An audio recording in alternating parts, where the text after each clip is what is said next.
안녕하십니까.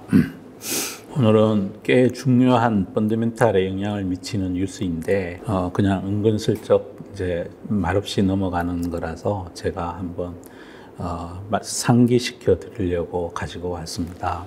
산업용 전기요금을 10.6% 올린다는 거예요. 우리나라의 전기요금은요, G7 국가에서 가장 낮아요. 일본은 그러니까 수력 발전이 60%나 되는 캐나다도 우리보다가 비싸요.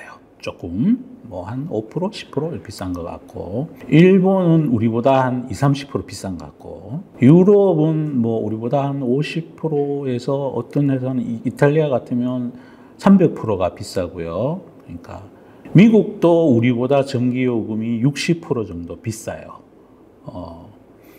그래서 온 세계의 그 개발된 단계를 넘어선 선진국 경제권에서는 우리가 전기요금이 제일 싸요.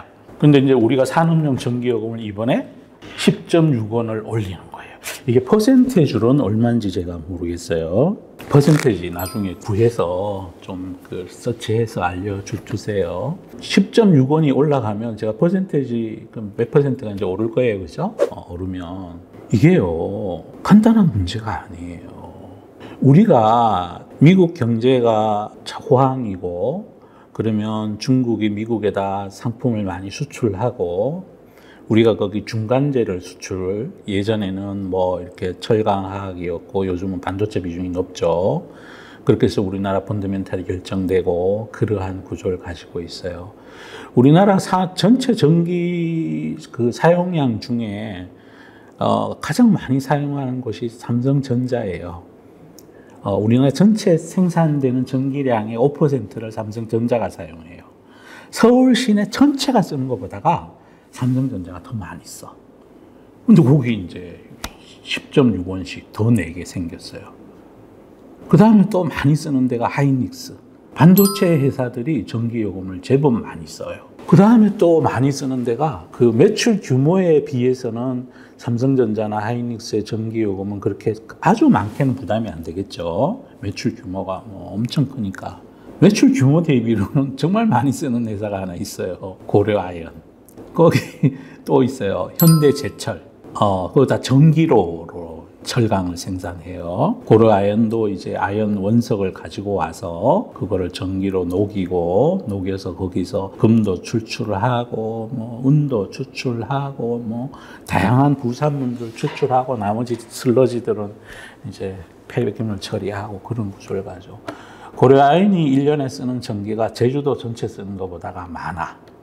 이 전기요금 올리는 거는 이게 이제 주된 기사들은 이제 한전의 적자 해소를 위해서 올린다 해서 모든 뉴스의 포커싱이 한전의 적자 해소에 가 있어서 이게 우리나라 수출 경쟁력에 어떤 영향을 미칠지는 여기 이제 언급을 안 하고 있어요.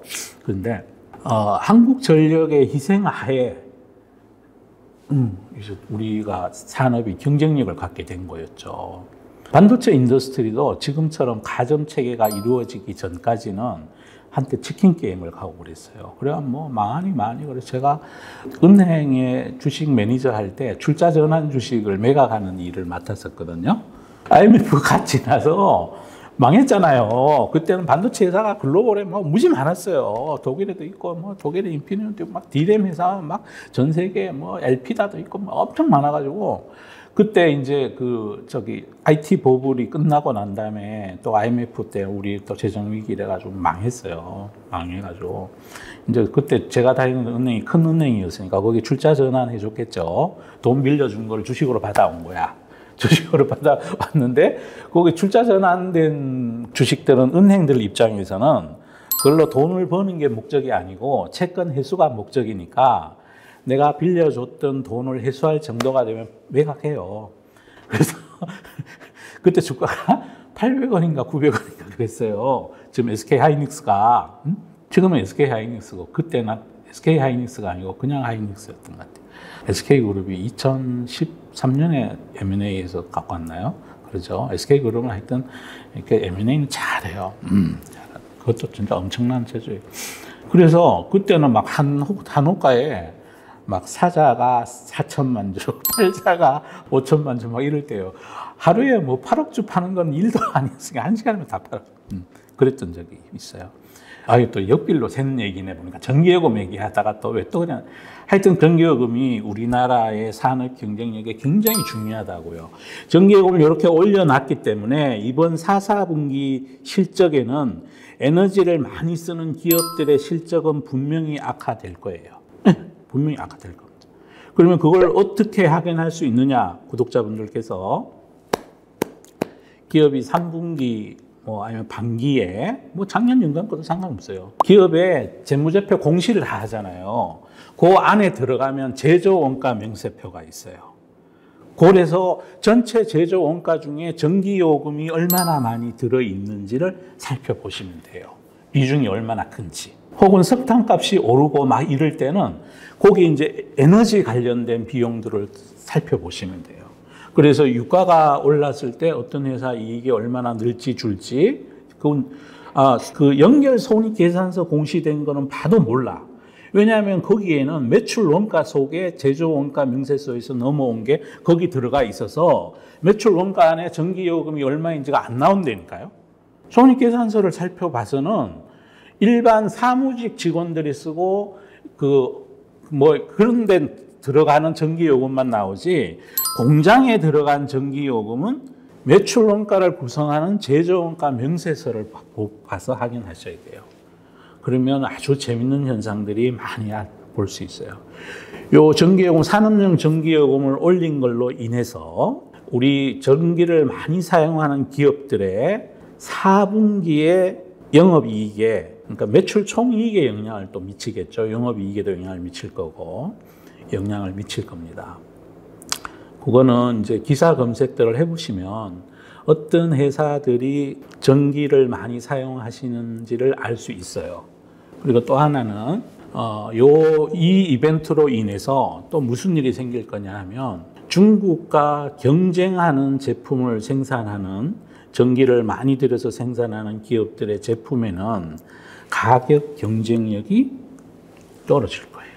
같은 시장을 놓고 싸운다면 요만큼의 제조 원가가 늘어났으니까 그것만큼은 더 핸디캡을 달고 마라톤을 하게 됐다라는 것을 의미하는 거예요.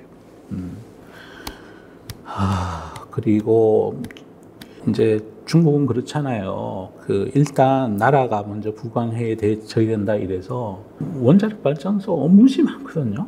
각국의 전력 원가의 차이는 원전을 얼마나 사용하고 있느냐, 원전 비중이 얼마냐. 캐나다는 특수하고 거기는 워낙 수력 자원이 많아서 수력 비중이 많지만 대부분의 그 나라들에는 원전 비중이 그 나라의 전력 생산 원가를 결정하는 게 많아요.